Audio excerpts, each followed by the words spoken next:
Merhaba arkadaşlar, Color Karnaval YouTube kanalıma hepiniz hoş geldiniz. Karşınızda hangi karakter bu? Bakalım kimmiş? Evet, Spike. Spike karakteri. Biliyorsunuz bugün Spike için yeni bir kostüm yayınlandı. Maskeli Spike. Ben de hemen sizler için 8 bit maskesi ördüm ve hazırladım. Biliyorsunuz daha evvel Spike tarifini vermiştim sizlere. Hep birlikte örmüştük. Şimdi o örmüş olduğumuz Spike boyutlarına uygun bir 8 bit maskesi ördüm sizler için. Umarım bu tarifimi de beğenirsiniz arkadaşlar. Beğeni ve yorumlarınızı da bırakmayı unutmazsınız. Şimdi çalışmamız için gerekli olan değişik renklerde ipliklerimiz var. Ben ipleri hazırladım arkadaşlar. Şöyle göstermek istiyorum size. Siyahı burada işleme için kullanacağız. Maske taban rengi için beyaz iplik kullanacağız. Şu gördüğünüz lacivert çerçeve için koyu bir lacivert rengi seçtim. Bu butonları örmek için de kırmızı renk iplik ihtiyacımız olacak. Bir de yeşil ipe ihtiyacımız olacak bu parçaları örmek için.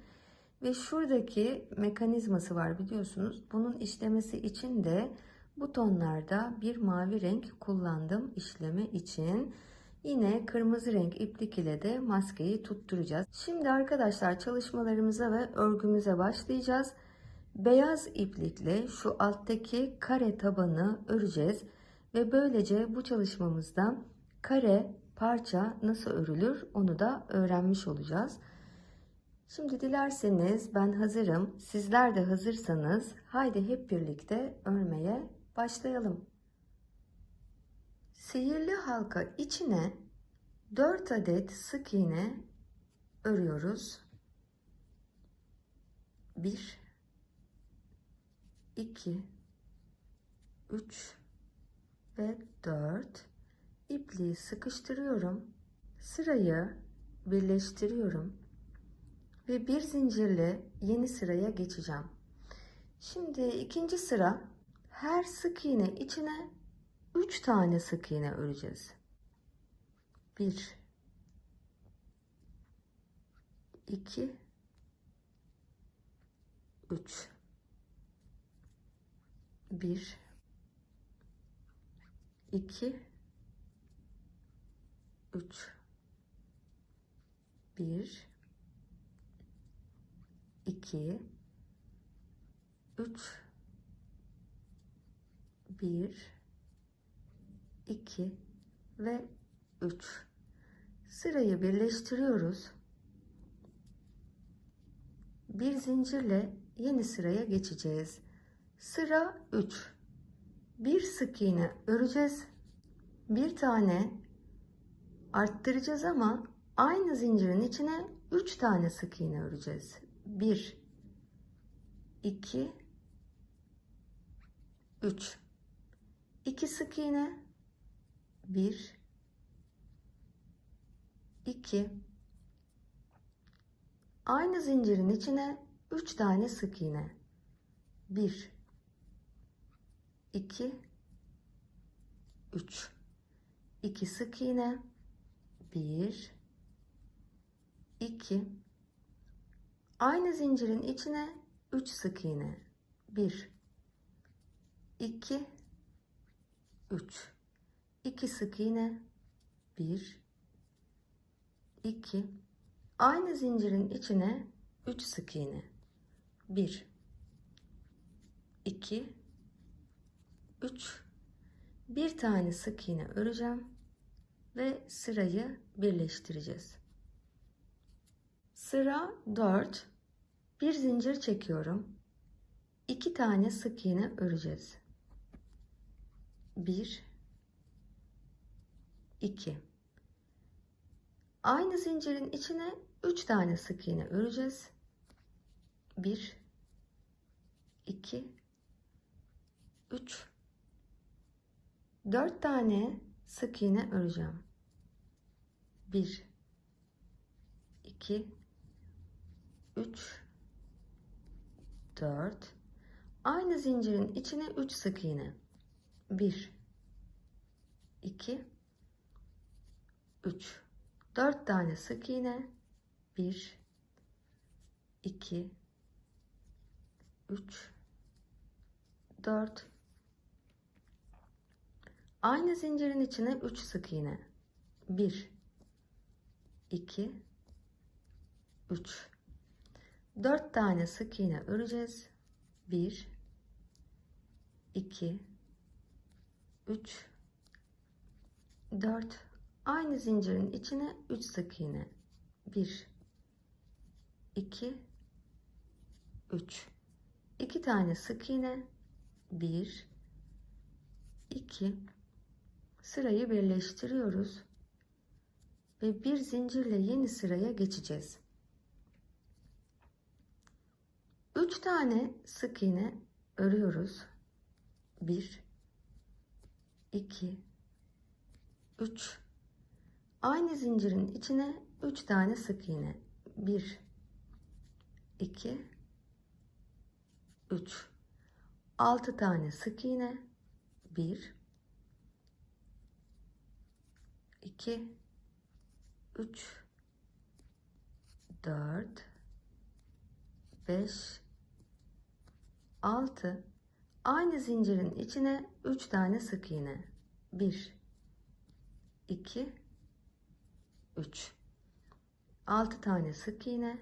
1, 2, 3, 4, 5, 6. Aynı zincirin içine 3 tane sık iğne. 1, 2, 3. 6 tane sık iğne. 1, 2, 3, 4, 5, 6. Aynı zincirin içine 3 sık iğne. 1, 2, 3. 3 tane sık iğne. 1, 2, 3. Sırayı birleştiriyoruz ve bir zincirle yeni sıraya geçiyoruz. Şimdi 3 tane sık iğne öreceğim. 1, 2, 3. Aynı zincirin içine 3 tane sık iğne. 1, 2, 3. 10 tane sık iğne öreceğiz. 1, 2, 3, 4, 5, 6, 7, 8, 9, 10. Aynı zincirin içine 3 tane sık iğne. 1, 2, 3. 6 tane sık iğne öreceğiz. 1, 2, 3, 4, 5, 6. Aynı zincirin içine 3 tane sık iğne. 1, 2, 3. 10 tane sık iğne öreceğiz. 1, 2, 3, 4, 5, 6, 7, 8, 9, 10. Şimdi aynı zincirin içine 3 tane sık iğne öreceğiz. 1, 2, 3. 3 tane sık iğne. 1, 2, 3. Sırayı birleştiriyoruz ve bir zincirle yeni sıraya geçeceğiz. 4 tane sık iğne öreceğim. 1, 2, 3, 4. Bir tane arttıracağım. Aynı zincirin içine 2 tane bu sefer sık iğne. 1, 2. 12 tane sık iğne öreceğiz. 1, 2, 3, 4, 5, 6, 7, 8, 9, 10, 11 ve 12. Bir tane arttırıyorum. Aynı zincirin içine 2 tane. 1, 2, 8 tane sık iğne öreceğiz. 1, 2, 3, 4, 5, 6, 7, 8. Şimdi bir tane arttırıyoruz. Aynı zincirin içine 2 tane sık iğne. 1, 2, 12 tane sık iğne öreceğiz. 1, 2, 3, 4, 5, 6, 7, 8, 9, 10, 11 ve 12. Bir tane arttırıyoruz. Aynı zincirin içine 2 tane. 1, 2. Şimdi 4 tane sık iğne öreceğiz. 1, 2, 3, 4. Sıramızı birleştireceğiz. Ve bir zincirle çalışmamızı bitireceğiz arkadaşlar. Şimdi ipliği dikiş payı bırakarak uzun kesin arkadaşlar. Ve bu parçadan aynısından bir adet daha örelim. Şimdi sırada arkadaşlar şu lacivert parça var. Onu öreceğiz. Başlangıçta 15 adet zincir çekeceğiz. 1, 2, 3, 4, 5, 6, 7, 8, 9, 10, 11, 12, 13, 14 ve 15. Şimdi yarım kroşe öreceğiz. 13 tane yarım kroşe öreceğiz. 3. zincirden itibaren örmeye başlayın. Ama yarım kroşeyi nasıl öreceğiz arkadaşlar? Şimdi ipliği tığa dolayacağız. 3. zincirin içine batacağım. Şuradan sayıyorsunuz. 1, 2, 3. İpliği doluyorsunuz. 3. zincirin içine batıyorum. Önce bir taneyi alacağım. Tığımda 3 ilmek var. Sonra 3'ünü birden. Tekrar ikinciyi örüyorum. İpimi doluyorum. İkinciye batıyorum. Önce bir tane. Tığımda 3 tane ilmek var. 3'ünü birden topluyorum. Bu 2. Yani toplam 13 tane sıra sonuna kadar gösterdiğim şekilde örelim arkadaşlar. Ama sonuna geldiğimde 2 tane zincir çekiyorum. Tekrar geri dönüyorum. Yine yarım kroşe 13 tane örüyoruz arkadaşlar. Geliyoruz 3. sıramıza. 2 tane zincir çekiyorum. Geri dönüyorum. Yine 13 tane yarım kroşe örüyoruz. 4. sıraya geldik. Bir tane zincir çekiyorum. Geri dönüyorum. Sadece sık iğne öreceğiz. 13 tane sık iğne örüyoruz arkadaşlar. 1, 2,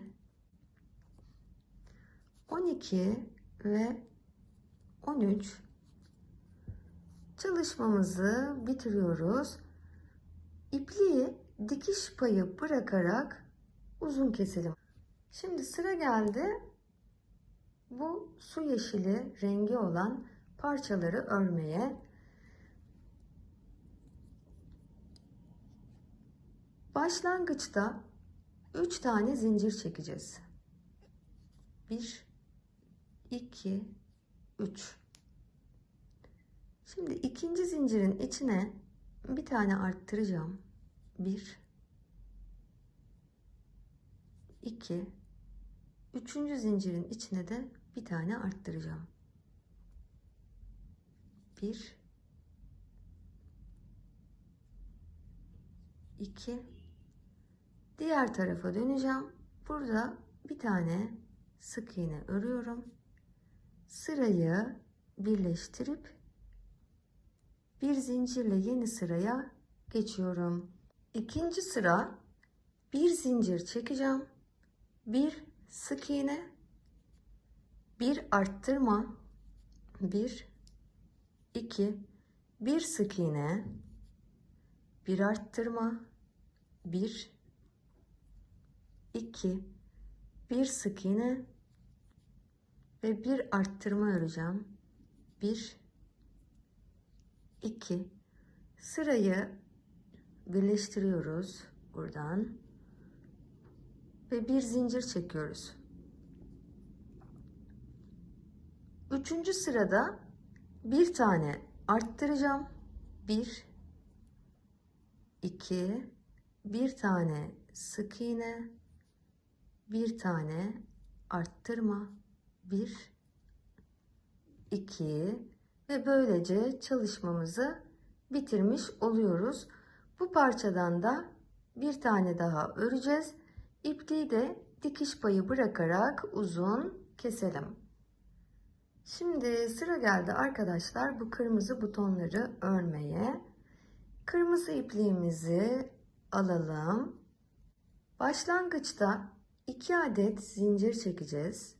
1, 2, ikinci zincirin içine 5 tane sık iğne dolduracağız.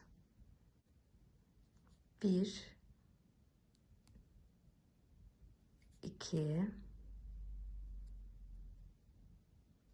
3,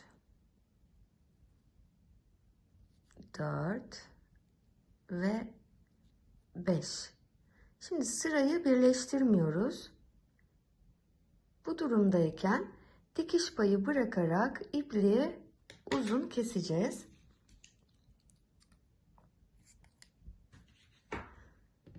Şöyle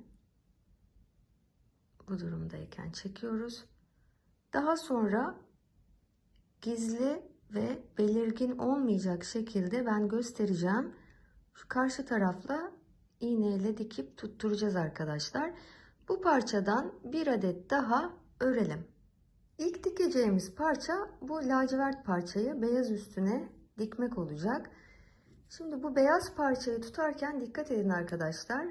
Bu tarafta 12 sık iğne örmüştük. 12 sık iğne ördüğümüz kısım burada olmalı. 8 sık iğne ördüğümüz kısımlar yanlara, yani bir dikdörtgen olmalı. Şimdi lacivert parçayı birinci sıralardan dikeceğiz arkadaşlar. Yani şu görmüş olduğunuz sıralara düzgün bir şekilde, burası da dahil, şu şekilde birinci sıralardan çevreleyerek dikiyoruz arkadaşlar. Şimdi başlangıcını ben göstereyim size. Buradan tutturacağım.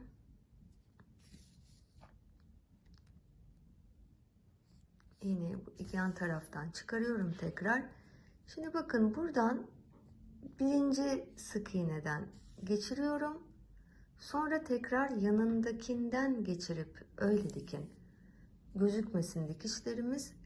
Yani sırayla sık iğnelerin içine, her bir sık iğnenin içine gösterdiğim şekilde önce buradan geçireceğiz. Sonra yandakinden tekrar geçirip alttaki beyaz parçaya dikeceğiz. Dediğim gibi birinci sıralardan tutturarak dikeceğiz. Çünkü etrafında bu beyaz parçanın gözükmesi gerekiyor. Yani tam kıtı kıtına, tam dibine dikmeyin arkadaşlar. Çalışmanın sonunda da buluşalım. Sırada yeşil parçalarımız var. Onları dikeceğiz. Onları da nasıl tutturduğumu göstermek istiyorum. Şimdi bakın şu üst kısımlarındaki parçalar birbirine çapraz gelecek şekilde, yani şurada bir üçgen oluşturacak şekilde, yani şöyle düz tabii ki dikmeyin, biraz şöyle eğeceğiz. Şu düz parçalar şurada bir üçgen oluşturması gerekiyor. İki parçayı da bu şekilde dikiyoruz arkadaşlar. Yine gizli dikiş yapacağız. Yani iğneyi buradan geçireceğiz önce. Sonra alttaki parçaya tutturup yandan çıkacağım. Yine bu zincirin içinden iğnemi geçiriyorum. Yandaki zincirin içinden tekrar geçirip alttaki parçaya tutturacağız arkadaşlar. Bu şekilde iki gözü de, ben göz diyorum bunlara, biraz göz gibi duruyor. İkisini de gösterdiğim şekilde böyle dikiyoruz arkadaşlar. Evet, parçaları dikişimiz tamamlandıktan sonra da iğneyi bu orta kısımdan çıkaracağız ve burada arkadaşlar görmüş olduğunuz bu ters V şeklini çizeceğiz. Bu orta kısma şimdi bu ters V şeklini çizelim ve çalışmamızı sonrasında bitireceğiz zaten. Evet. Evet, V işaretini, ters V şeklini de böylece tamamlamış oluyoruz. Şimdi ipliği arka tarafta bağlayarak kopartabiliriz arkadaşlar. Şimdi bu kırmızı butonları dikeceğiz. Şimdi ipliği bu şekilde bırakmıştık hatırlarsanız. Şimdi bir sonraki sık iğnenin içinden iğneyi geçireceğim arkadaşlar. Bakın buradan geçiriyorum. Hemen bir sonraki sık iğne. Şuraya birleştireceğim. Ve tekrar çıktığım şu zincir vardı. Şöyle daha rahat göreceksiniz. Bu çıkmış olduğum zincirin içine tekrar batacağım buradan.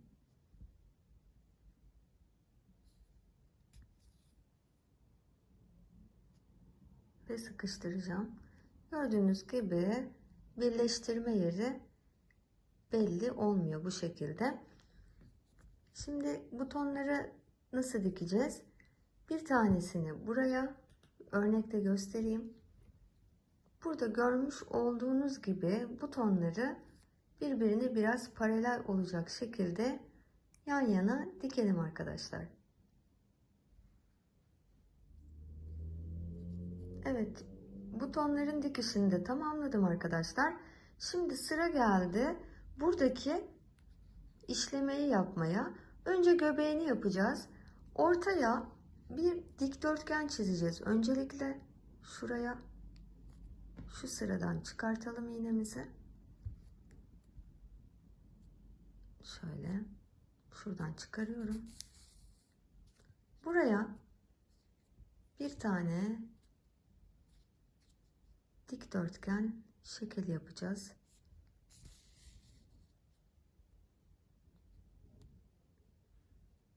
Küçük bir dikdörtgen olsun.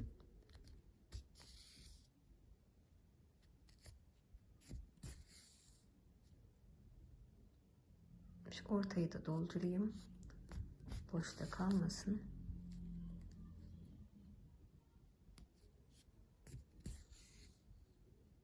Evet. Şimdi ipliği keseceğiz ve bu rengi iğneme takarak devam edeceğim çalışmamı yapmaya. Şimdi bunu keselim arkadaşlar. Şimdi yapacağımız çalışmada bu parçanın etrafına dikdörtgen çizeceğiz arkadaşlar. Şu şekilde bir dikdörtgen çiziyoruz.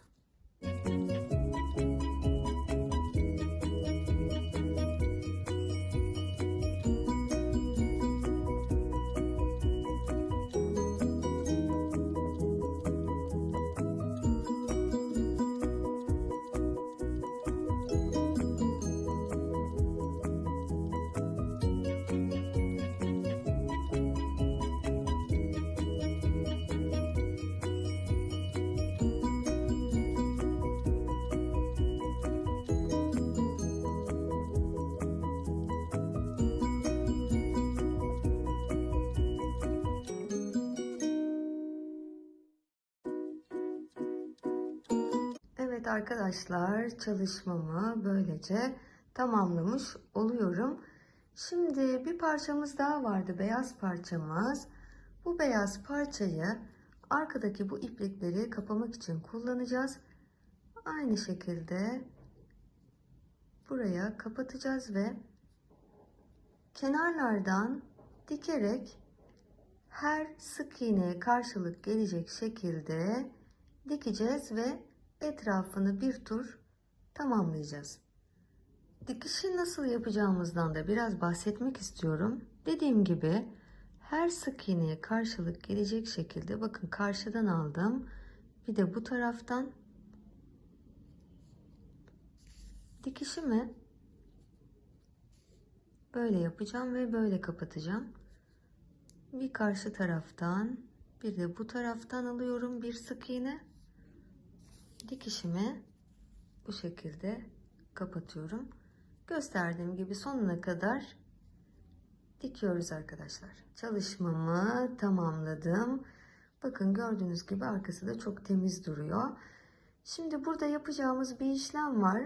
İki yan tarafa şuralardan kırmızı iplikle tutturacağız. Maskeyi bağlayabilmek için kafasına.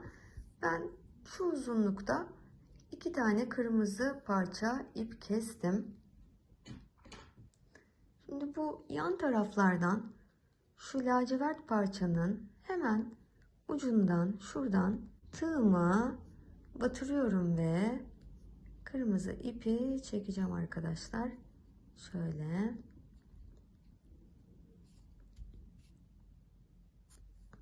Çekiyorum. Burada bir düğüm atacağım. Bu şekilde. Ya da iki düğüm atalım sağlam olsun. Şimdi bakın bu kırmızı kalan şu küçük parçayı da içeriye çekeceğiz ve yok edeceğiz. Onu da bu şekilde çekiyoruz. Evet. Şöyle olması gerekiyor. Diğer ipliği de yine buradan bağlayacağız. Tam karşısına gelecek şekilde. Böyle iki düğümle sağlamlaştırıyorum. Ve bu parçayı içeriye çekip saklayacağız. Evet, gördüğünüz gibi maskemiz hazır arkadaşlar. Şimdi maskeyi arkadaşlar Spike'ın yüzüne bağlıyoruz. Ve şakacı Spike bir anda 8 bit maskesiyle arkadaşlarına şaka yapmaya hazır hale geliyor. Bizler de çalışmalarımızı sonuçlandırmış oluyoruz. Şu uzun iplikleri isterseniz arkadaşlar kesersiniz. Ben biraz fazla uzun bırakmışım. Evet, tekrarlamak istiyorum. Daha önce Spike tarifini sizlere vermiştim. Önceki tariften Spike'ı örmeyenler varsa örebilir. O Spike'ın boyutlarına uygun maskeyi de örerek yüzüne takabilirler. Çocuklar çok eğlenecekler. Evet arkadaşlar, çalışmamızın sonuna geldik. 8 bit maskesini Spike'ın yüzüne taktık. Şakacı Spike 8 bite dönüşü verdi bir anda. Başka maskelerimiz de olacak. O maskeleri de öreceğim. Sizlerle paylaşacağım. Şayet beğendiyseniz arkadaşlar, videomu beğendiyseniz, anlatımımı beğendiyseniz lütfen beğeni ve yorumlarınızı bir cümle dahi olsa videomun altına bırakmayı unutmayınız. Maskelerin devamı da gelecek. Hangi maskeleri istiyorsunuz? Bu videoların çekimine devam etmemi istiyor musunuz? Lütfen bunları da yorumlarda belirtirseniz ben de çalışmalarımı o yönde geliştirebilirim. Bu çalışmamızın da böylece sonuna gelmiş oluyoruz. Sağ alt köşedeki zil işaretine basarak da bildirimlerinizi açabilir. Yayınladığım videolardan yayınladığım andan itibaren haberdar olabilirsiniz. Ve kanalıma abone olmayı da lütfen unutmayınız. Hepinize sağlıklı, mutlu, huzurlu ve bolca örgü dolu günler diliyorum. Şimdilik hoşça kalın.